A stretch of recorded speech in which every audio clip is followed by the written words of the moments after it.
Welcome to our podcast, Doing It Right. This podcast reveals authentic stories from successful leaders doing it right.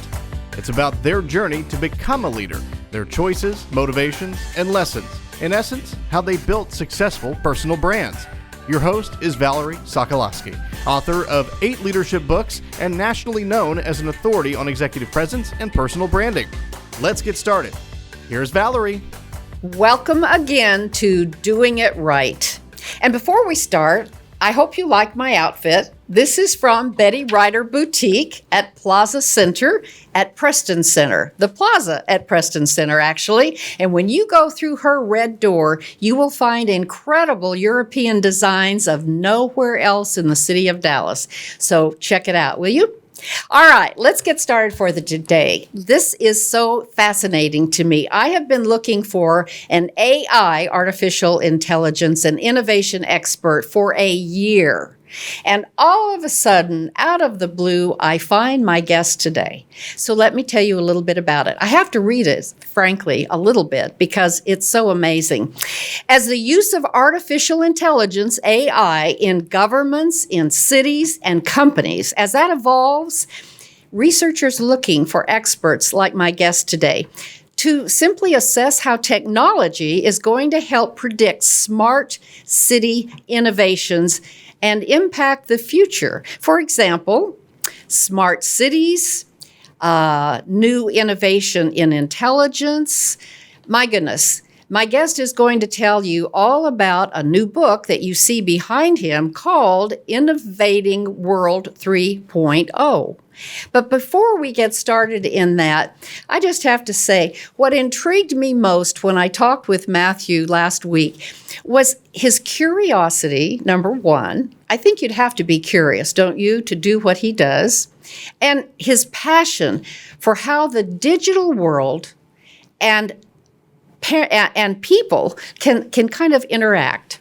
So he actually told me that the day is going to come when you and I will have a digital buddy to guide us through the day. So I'm going to ask him a whole lot of questions. Stay tuned. Don't you tune out for a minute, because you're going to learn a whole lot. I know I did. Matthew James Bailey, welcome. It's great to be here, Valerie. Thank you for this opportunity for us to have a conversation and talk about inventing World 3.0. Well, you've got this book coming out, and I want to get into it in depth. But before I do, I'd like to ask you just some simple questions that I want to know. Is that okay, Matthew? I'll be delighted. Okay. You have such wisdom about all of this. I'm curious what you would say as far as just artificial intelligence, Matthew.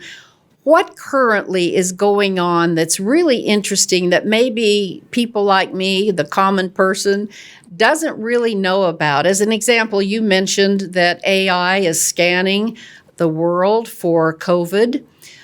So what can you tell us about AI and how it's being used really effectively right now? Sure. So, well, first of all, is that the movement with artificial intelligence started in the 1950s with a famous conference called the Dartmouth Conference in the United States of America. And that's where leaders from across the world, including the US and the UK, came together and started to examine, is it possible to create an intelligence that is digital based? So today, artificial intelligence is already starting to become integrated in our lives. It's used in healthcare systems to detect cancer earlier. It's, of course, used in social media with all those rather annoying ads that we get all the time. But it's also being used in decision making. So, for example, the ancient game of Go, the Chinese game of Go, which is probably the most complicated board game there is in the world at the moment and has been invented, artificial intelligence has beaten the Go champion. And this is good because what it does, it validates the decision making of artificial intelligence. So AI is already being used in things like self-driving cars, and is used in other aspects, such as in manufacturing and other markets around the world. And so what we're starting to see is the early discussion around how close does artificial intelligence come to the human experience? Mm-hmm. And that's where personalization of AI is so important. And there's a whole conversation for us to have around ethics for artificial intelligence. And if we get that right, where artificial intelligence honors the culture of the individual, mm-hmm. honors the free will and sovereignty of the individual, but becomes supportive in their daily life, then we're looking at a very interesting transformation for the world. And furthermore, we face some global challenges with climate change, don't we? Yes. And so, and we have these 17 United Nations sustainability goals, which is about how do we do good for the whole of humanity. And so the book talks about how do we achieve that? How do we create what I call environmental evolutionary AI? And also, how do we create democratic evolutionary AI that supports the whole of our world to move into a new reality? Does that make sense? It does, and we'll delve deeply into that. I'm curious about why people are afraid of AI. You know, you hear people, including me, say, well, Big Brother, and I know that Google, my Google Home, Alexis, they're all listening to us. You know, there's this whole thing. Well, is that true, do you think? Well, I think that we have to be mindful around stewarding AI. I think humanity has to come to a new level of maturity. It has to understand what's its destiny and what's its purpose. And so we have this incredible tool called digital intelligence or artificial intelligence that can become deeply integrated in society, that really can make a positive difference. But we've got some fundamental things to discuss as a human race before we allow that to happen. And that is, we have to bring the public into the very conversation of the future of AI. And in the book, I talk about a need for a national referendum to engender public trust in order to secure the data sets to actually train AI for society. And this is really, really important. So yes, we absolutely need to look at AI, but we need to step back, I think, Valerie, and say, you know, where are we heading? Where are we now? What's our purpose? And how do we create meaning in society and meaning for everybody? How do we deal with social inequity? How do we deal with the digital divide? How do we literally move humanity into a new experience? And these are some of the big questions we need to ask ourselves, and we need to be honest and transparent about it. So when you advise companies and governments, you advise globally, what are the questions that they're asking you? Well, I have to be a little bit careful, but I can certainly indicate a few things. The first thing is data ownership is really, really important. And at the moment, we have GDPR in Europe, which is a lead. You know, European Union is 27 countries that are come together. We've seen California take a leadership in data ownership, but we need to go much further. And so data ownership is really important. And then you have to have a conversation why it's important for every single citizen to steward their own data. And then there's a conversation in terms of what that strategy would mean for the very economic future of countries like the United States of America. So data governance and data ownership is very much part of those conversations. And then it's also conversations such as, you know, the kind of East versus West competition where you've got China that is very much a leader in AI, and then you've got Canada and the US and the UK and other countries that are becoming leaders in AI. And by the way, Canada has, I believe, is a great strategy for any nation in AI. And so then we're talking about, well, what does that mean for people's jobs? What does that mean? How do we change our education so that people become able to program in AI? So, for example, Finland, 1% of all their citizens are being trained how to program in AI. That's 55,000 people. Now, of course, the US is much bigger, 350 million people. But we really have to look at these deep, profound societal impacts that AI will bring and put in the systems in place in order for everybody to move forward.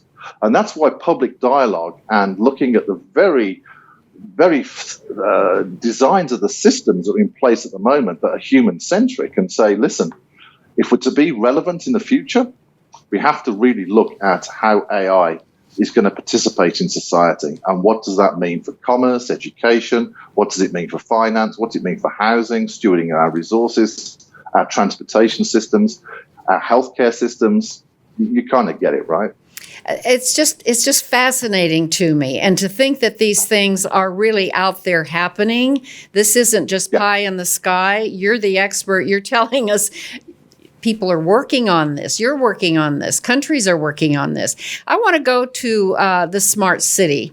So I know enough to be dangerous, Matthew. I know what a smart city could involve. And you mentioned the easy example of just thinking about when I get in my car and all of the smart things that happen when I get in my car. So if I'm living in a smart city, what would I get up in the morning, what would I experience? Well, first of all, is that when I started pioneering the IoT revolution 10 years ago with a wonderful group from Cambridge, it was great. It was a privilege to be part of that group and to help lead that global conversation with them. Is that I knew very well that artificial intelligence was going to be a natural stage in digital transformation because we were securing data from the physical world to optimize systems in cities, street lighting, smart buildings, emergency response. You kind of get it, right? So the whole point of smart cities, it's staged, right? So first thing is there's a connected city, which is where you have great connectivity, such as Wi-Fi, or you have great wireless communications like 4G or LTE, and 5G is coming, great fiber connection, a connected city and local data center. So the connected city is it's kind of like your nervous system of your body, right? It's a communications network. And then what we do is we build intelligence on top of that. So what we do is we deploy sensors in the physical world, literally everywhere across the city, that's getting data in real time. So that applications such as smart transportation, which means that you get to work without congestion, things like air quality, so that you're breathing good air. Things like emergency response is more efficient now when there's a traffic accident. When we're looking at things like smart grid and local energy production, that's important for electrification so that we have more EVs and less pollution. The smart buildings, smart campuses, public safety, where we're ensuring that in cities you're kept safe all the time. Things like smart parking, where you can find a parking space much quicker, so you can go and buy that latest item of clothing that you really want to buy. So smart cities at the moment are a global phenomenon. They're a multi-trillion-dollar market. And what we've seen is something really interesting here, Valerie, is that national government has been found to go too slow. And so innovation has come back to the region. And this is where I think innovation is actually going, back to the region. And so we're seeing cities take control of their future by bringing their stakeholders together from the public sector, the private sector, education, federal research labs and business sectors and things like that, to innovate their future together. And one of the great models is the Colorado Smart Cities Alliance that I co-founded with Jake Rishavi from Denver South Economic Development, and Samantha and with Arrow Electronics and some others. And this is looking at the states. And we went statewide. We said, how do we bring the whole state into the digital transformation? And that includes the rural communities as well as the metropolitan areas in Denver. And that's very successful. And it's all about, smart cities are about bringing innovation to the region, to use technologies to optimize the efficiency of human living and to make sure that the environment is working in partnership with the transformation of that region. That's just blows my mind. It just really does. The other thing that blows my mind, Matthew, is telling me that someday I may have a digital buddy to guide me. And you said, Valerie, you will love this buddy. This buddy is going to help meet all your needs. Can you please describe what that's about? Yeah, so first of all is that we have an intelligence, don't we? Most people talk about the brain because it's a safe place to talk about, or mindset, which is what I talk about in the book. But we also have intuition as an intelligence. Gut feeling, some people call it. And we also have emotional intelligence. So AI can become a fifth element, if you will, to an extension of our intelligence. So your digital life or your digital self is captured through all these different systems that you have no control of. Bringing ownership back to the individual with that data to be able to train your personalized AI that has an understanding of what you like to do in your life and how you function is a fundamental step in the human evolution. And so this AI will know about you. It will protect your world in the digital world. It will guard you, okay, because everybody needs guarding in the digital world. But it will understand what you need any moment in time. Now, there's a couple of things that are really important here. Your sovereignty will always be maintained.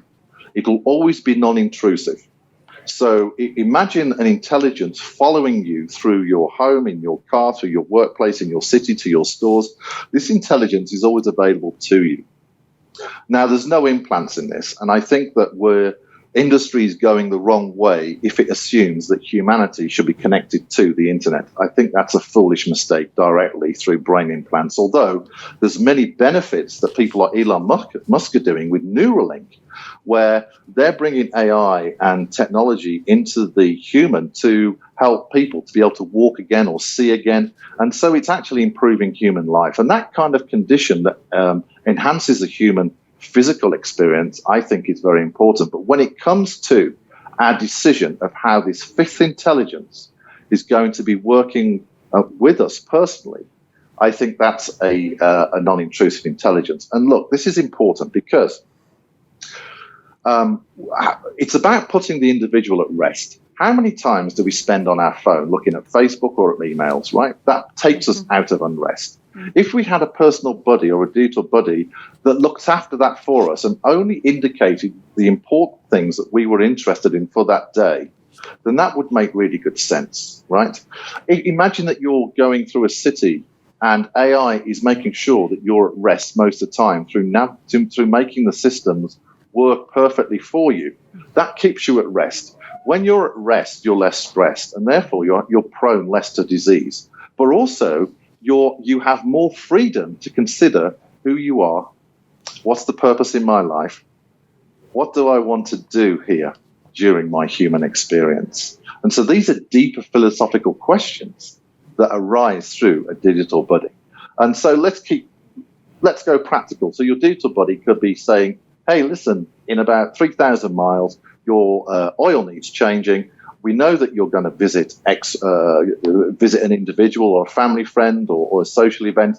We're just going to schedule for that car to have its oil changed on the way with no stress so that everything's done in harmony. So this is the kind of power that AI can have. Now, during the time of this global pandemic, having a personal digital buddy that's guarding our wellness, keeping our immune system vibrant, making sure our mental health is good, that would have changed the way this pandemic would have impacted the world. Now, I'm not being trite here. One soul lost is one soul too many.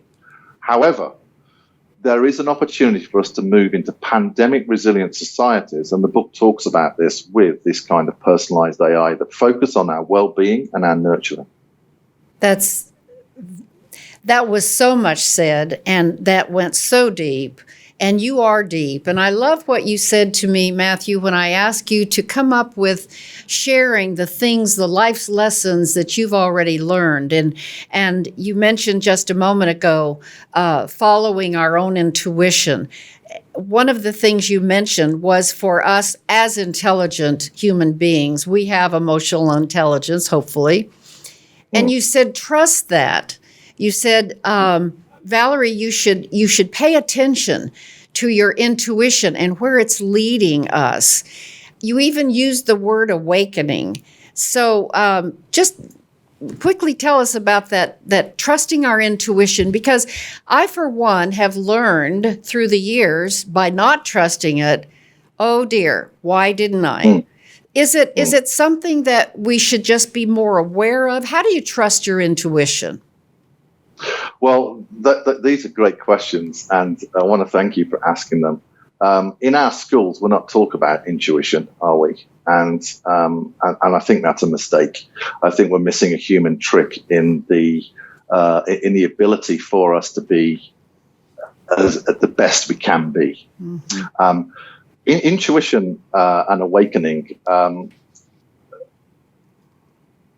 From my experience, and we talked about Joseph Campbell, The Hero's Journey. Joseph Campbell, for the listeners, is one of the US's greatest philosophers that studied the history of heroes and heroines and discovered there's a common theme in their path from the moment of awakening to the moment of success, to do what they felt guided to do to benefit humanity. Okay, and we see this throughout our Hollywood, right, with The Matrix, and even in Shrek, believe it or not. So this really is about you becoming fully you. And as you awaken, then your intuition emerges. And this intuition really is a guide. And it's tapping into a human intelligence that really we're yet to discover to its full potential. So, for example, let me give you a couple of examples. So when I came, I've been living in the US for a few years now. And when I first came here, my intuition guided me to go to an event, right?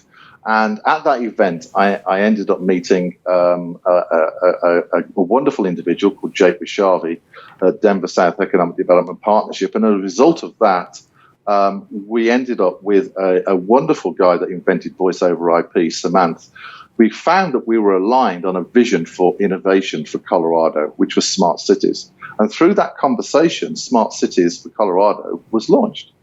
And so there's all sorts of, as you follow your hero's journey, like, for example, how did we meet? Mm-hmm.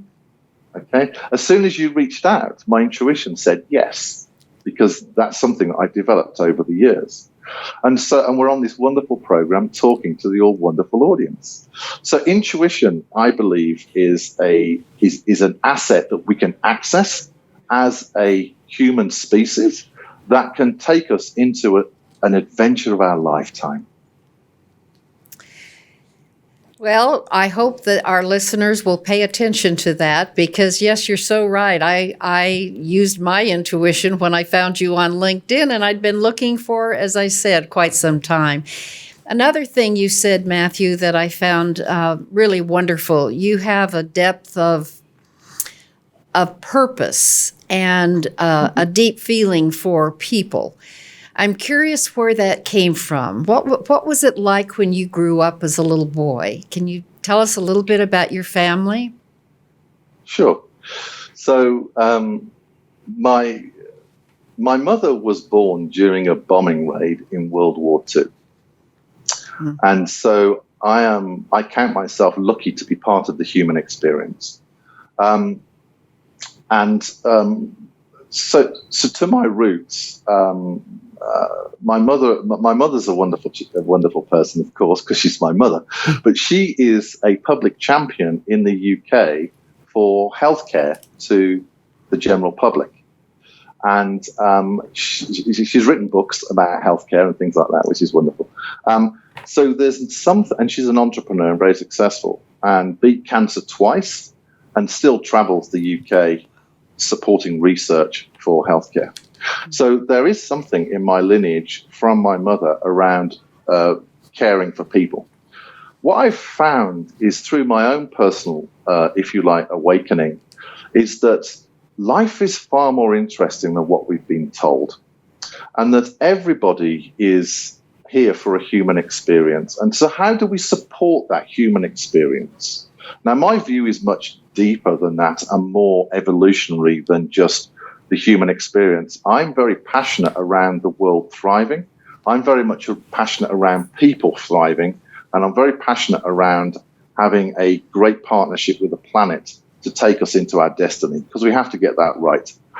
So this is why my purpose is to bring the human experience in partnership with the digital world that is supportive and evolutionary for the individual future and for the future of humanity. So that's why the Internet of Things is the first thing. Then we have smart cities and digital twin. And now we have AI because we have sufficient data to actually program AI. So this really is about how do I support the destiny of my fellow brothers and sisters? If you want to say a little bit woo-woo, how do I support the destiny of others? And that's what it's all about. And I think woo-woo is just fine right now on that. And Matthew, oh, no, we have to be careful. Well, we talked too about the fact that it's not a smooth journey. I often say to audiences, is there anyone in the audience that has had a life like this? No one raises their hand, right? And so you also shared the fact that there's a maturity phase in these lessons, and we have to use our wisdom and trust ourselves. I'm curious too, who's the most interesting person you've met? Well, I'm going to list three people. In fact, I'm going to list four. Stephen Hawking, the famous cosmologist and theoretical physicist that helped us to understand the universe. The intelligence that came from Stephen was incredible during the short meeting that I had with him. Sir David Attenborough, who is probably the world's number one environmentalist and the famous BBC presenter on Our World.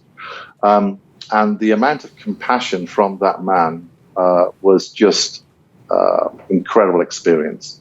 And also John Milton, who is a good friend of mine, who invented the word environmentalism. But also Steve Wozniak at Apple. And meeting Steve Wozniak was like meeting a genius quantum computer. His intelligence, each one of these tapped into a different intelligence, right? For Stephen, it was more of a universal intelligence combined with the brain and the mindset. With David Attenborough, it was very much an emotional compassion, and same with John, and deep wisdom. And then with Steve Wozniak, it was really meeting a quantum computer. I mean, what an incredible individual. I mean, modern home computing would not exist if it wasn't for this genius.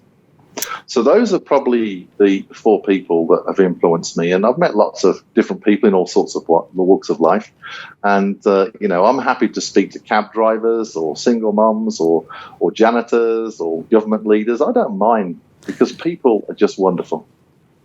Well, what a cadre of people you have just mentioned, and I know that you've probably met many others that you can't even tell us about. On your website, there's actually a picture I saw of you in a tuxedo with Steve Wozniak. It must have been in a speaking engagement or something. So to be able to say that you have sat in the room or had any interaction with any of those people is pretty incredible. And I think it's incredible I have an interaction, and we do too, with you today. I'm just curious, one more thing. What do you do for fun? What do I do for fun? And there's one other point that I'd just like to mention, is that if you don't mind me mentioning this, is that and this goes to the hero's journey, and it's an encouragement to our audience that they can become whatever they desire to be.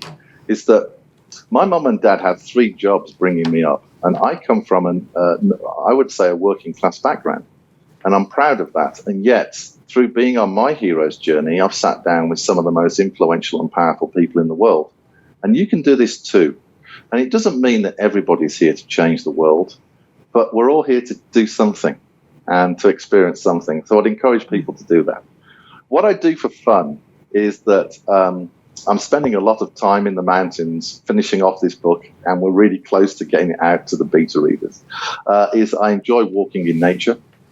I really enjoy socializing with people and just hanging out with them. I enjoy cooking. So I'm a big fan of organic food and non-GMO, and so I do a lot of cooking at home. And really, it's really about spending time with people, either on Zoom or local people that are respecting the social distancing. It really is about people more than anything else. And of course, I enjoy reading. So in the book, I actually talk about Aristotle, believe it or not. What has Aristotle got to do with artificial intelligence? Well, he has a lot of wisdom to share, and I'm modernizing that into new forms of AI. So it really is a flavor of a mixture of how do I personally develop, and really what makes my heart sing, and I do those things. You see, Matthew, what's so very interesting about our meeting and our wonderful discussion today is that, as I said to you on the phone, you're totally real. As brilliant as you are, as many things as you're doing all over the world, and as deep as you can go into the artificial intelligence and innovation world, you're just a regular guy, and we just had a fabulous interview, and I can't wait for this book to be launched and for people to get it. And it will be on Amazon, as you can see in the background. And I want to thank you personally for just being such a great guest today, Matthew. I wish you all the best, and I hope to see more of you. We'll have to have you back after the book is out and moving along, and maybe another smart city is on its way, okay? Thank you very much, Valerie. Thank you for having me. It's been a delight being here. Thank you. You're so welcome. And audience, you can find Matthew. You'll see it on the screen there. Be sure. And, why don't you just send him an email and say you saw the show and what you liked about it? I'd love for you to do that for me too, would you? And so in closing, as I always do, I want to thank you listeners and those watching on the YouTube channel for tuning in again. I know you found it as fascinating as I did. And I also have a gift for you. It's an article that I wrote about living in this disruptive world, the VUCA way, VUCA. And I won't tell you what that means. You'll have to get the gift. Just go to my email, Valerie at valerieandcompany.com/gift, and you will get a download for that. And my ask is always, if you enjoy the show, we won't know unless you let me know. And hit that red button, subscribe. Please subscribe so you won't miss any of them. And so for now, bye until next time. Okay, it's time for a Valerieism. Here it is for today. Life's a bowl of cherries, but it has its pits, doesn't it? Right now with this COVID that's going on, many of us, including me, can see the pits in life, and they seem to be getting a little bit deeper. We're all in this COVID thing together. And so I just wanted to share with you, being very transparent, that last week, as positive as I am, I had a little bit of a downer time, and I had to kind of talk to myself. And sometimes I do that. Do you ever talk to yourself? Now, if you answer yourself, that's a whole nother thing. But I did. I had to pull myself up. And for what it's worth, I thought I would share with you a couple of things, 3 actually. I'm a person that always says 3 things. 3 things that I did, and it helped. And so I hope it helps you. Okay. First of all, I did get out of the house. I did. I went to the grocery store. But I didn't go to my normal grocery store. I went to a specialty store that I don't go to very often. And I just thought, well, I'm going to take the time to just look around and see what specialty items they have. I love different kinds of chips and cookies and crackers. And sure enough, chocolate too. I found some things I'd never tried before. And so I made it an adventure. And you know what? It put a smile on my face as I unpacked them when I got home and saw a few things I could try that were different. So that was one thing. Then another thing I did was I took a couple of breaks each day for a few days just to say, Valerie, today I'm really grateful for. And I listed 3 things again, 3 things. Each time I did that, I said, I'm really grateful today for these 3 things. Because, When you talk about the things that you're grateful for, you don't have room in the brain to think about things you don't have. So that helped. And finally, okay, we all know exercise is good. And I have to tell you, I don't like to exercise. I am not the workout queen at all. But I do know it helps. And so I took a long walk, especially on a route that was absolutely beautiful. That's my Valerieism for today. I hope it helped. Bye for now. Thanks for listening. To receive Valerie's voice, free monthly leadership tips, and to learn more about her leadership programs and coaching, visit her website, valerieandcompany.com. Next week, we'll be here again to inspire, engage, and equip you with teachable points of view from successful leaders who have been doing it right. Until then, lead authentically.